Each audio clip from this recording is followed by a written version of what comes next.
तो जब चार कुमार सारे वैकुंठ का दर्शन कर रहे थे, उस समय वो 7वें गेट को पार करने ही वाले थे। उस समय दो द्वारपालों ने उन चार कुमारों को रोक लिया और जैसे ही चार कुमार को सनक सनंदा कुमार को रोक लिया दो द्वारपालों ने और बोला, तुम छोटे बच्चे कहां जा रहे हो? अब देखिए, चार छोटे बच्चे थे, 5 साल के। कितनी भावना थी उनके मन में ठाकुर जी के दर्शन करने की, भगवान श्री कृष्ण के दर्शन करने की। और उस समय रोक लिया द्वारपालों ने।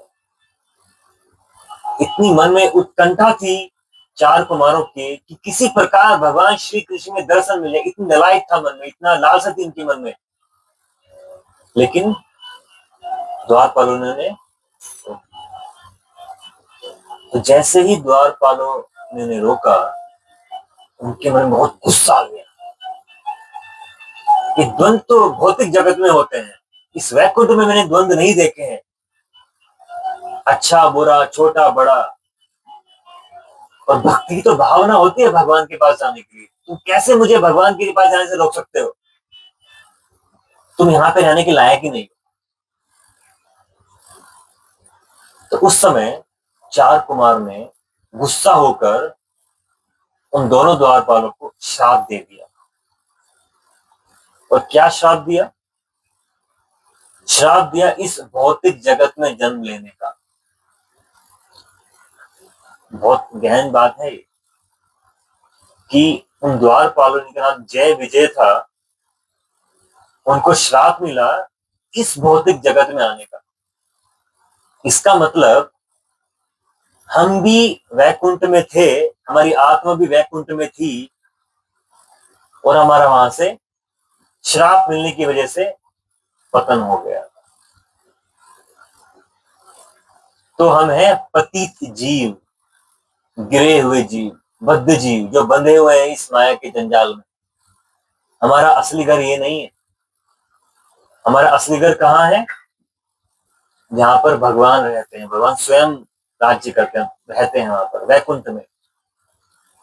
भगवान श्री कृष्ण कहते हैं, ना तद भाषते सूर्यो ना शशांको न पावक यद गत्वा न निवर्तन्ते तद धामा परमं मम। वो मेरा धाम है जहां पर सूर्य और चंद्रमा नहीं चाहिए रोशनी करने के लिए। ना तद भाषते सूर्यो ना शशांको न पावक। और वहां पर एक बार आने के बाद में यद गत्वा न निवर्तन्ते, वापस नहीं आओगे इस जगत में, तद धामा परमं मम। तो हमारी यही सर्वेच्छा होनी चाहिए कि हमें भगवान श्री कृष्ण के वैकुंठ द्वार में हमेशा वापस जाना है, हमेशा के लिए। जिस प्रकार जय विजय को श्राप दिया, उसी समय भगवान वैकुंठ के पति, वैकुंठपति नारायण बाहर निकल कर आ गए। देख रहे थे कि क्या चल रहा है बाहर द्वार पर। श्राप मिल गया। तो जैसे ही वो आए, भगवान श्री कृष्ण, भगवान नारायण स्वयं आकर उन चार कुमारों से माफी मांगने लगे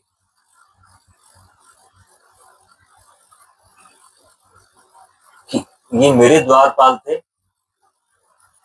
और इन्होंने तुम्हें उनसे मिलने से रोका, जिसकी वजह से तुम्हारे हृदय में बहुत पीड़ा हुई, बहुत दर्द हुआ।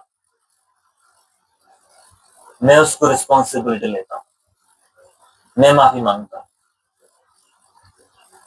और जो भी आपने किया सही किया। उस समय भगवान के ऐसे भाव थे अपने भक्त के प्रति। उन्होंने बोला कि मैं अपने भक्त को इतना चाहता हूं, इतना चाहता हूं कि अगर मेरा स्वयं का हाथ मेरे भक्तों पे पड़ जाए तो मैं उस हाथ को ही काट के फेंक दूंगा।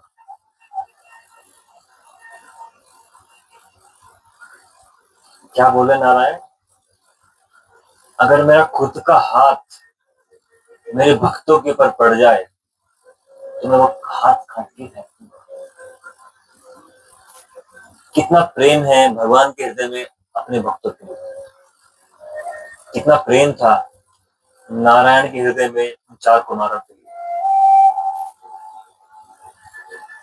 भगवान बोलते हैं अहम भक्ता पराधीनो, मैं तो भगवान भक्तों के द्वारा बिक चुका हूं, मेरी कोई स्वतंत्रता नहीं है, अस्वतंत्रता, हृदय ग्रस्ता, मेरा हृदय भी ग्रस्त हो चुका है। भगवान क्या बोल रहे हैं? मेरा हृदय भी ग्रस्त हो चुका है, मेरे हृदय में भी बीमारी है। वो क्या बीमारी है? मेरे भक्तों की प्रति मेरी आसक्ति, वो मेरी बीमारी है। हमेशा मेरे भक्त अपने हृदय में मुझे रखते हैं और हमेशा मैं अपने भक्तों को अपने हृदय में रखता हूं।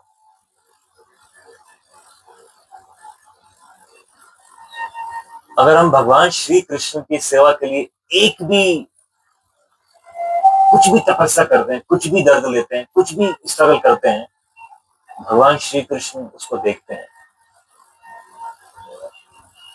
जब हमारे हर एक कर्म देखे जा रहे हैं सूर्य द्वारा, अग्नि द्वारा, चंद्रमा द्वारा, तो भगवान आपकी भक्ति का भाव नहीं देख रहे? भगवान देख रहे हैं। आप तो बोलेंगे भगवान तो बहुत दूर है, वैकुंठ में है, और हाथ तो नहीं है मेरे पास। भगवान कहते हैं नारद मुनि को, कहाँ रहता हूं मैं? नारद मुनि ने पूछा भगवान आप कहाँ पर रहते हैं?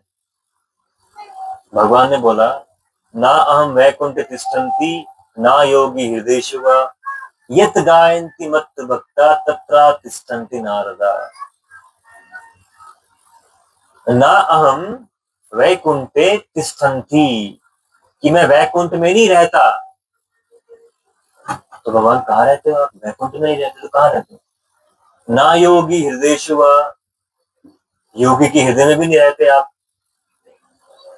यत गायन्ति मद भक्ता, जहां पर भी मेरे भक्त रहते हैं, मेरी भक्ति से अपना हृदय साफ मन से मेरी गायन करते हैं, तत्र तिष्ठन्ति नारदा, मैं वहीं पे आ जाता हूं। तो भगवान का अपने शुद्ध भक्त के प्रति बहुत प्रेम है, और भगवान तो यही बोलते हैं कि भक्त सिर्फ भक्त ही मेरा प्रेमी नहीं है, अगर कोई मेरे भक्त का भक्त भी बन जाए ना, मैं उसको भी प्रेम करता हूं। तो हम तो पतित हो चुके हैं, हम तो संसार में आ चुके हैं, तो हमें कैसे भगवान के पास जाए? हम भगवान के पास जा सकते हैं सिर्फ और सिर्फ भगवान के शुद्ध भक्तों की कृपा के द्वारा, क्योंकि भगवान बिक चुके हैं अपने भक्तों द्वारा। जो भगवान के शुद्ध भक्त बोल देते हैं वो भगवान को करना ही पड़ता है, भगवान मना नहीं कर सकते। अस्वतंत्रता, कोई स्वतंत्रता नहीं है भगवान की, बंधे हुए हैं भगवान अपने भक्तों की भक्ति से। तो सिर्फ और सिर्फ श्रील प्रभुपाद जैसे शुद्ध भक्तों द्वारा हमें अगर उनका शरण मिल जाए, उनकी सेवा मिल जाए, तभी हमारा कल्याण हो सकता है।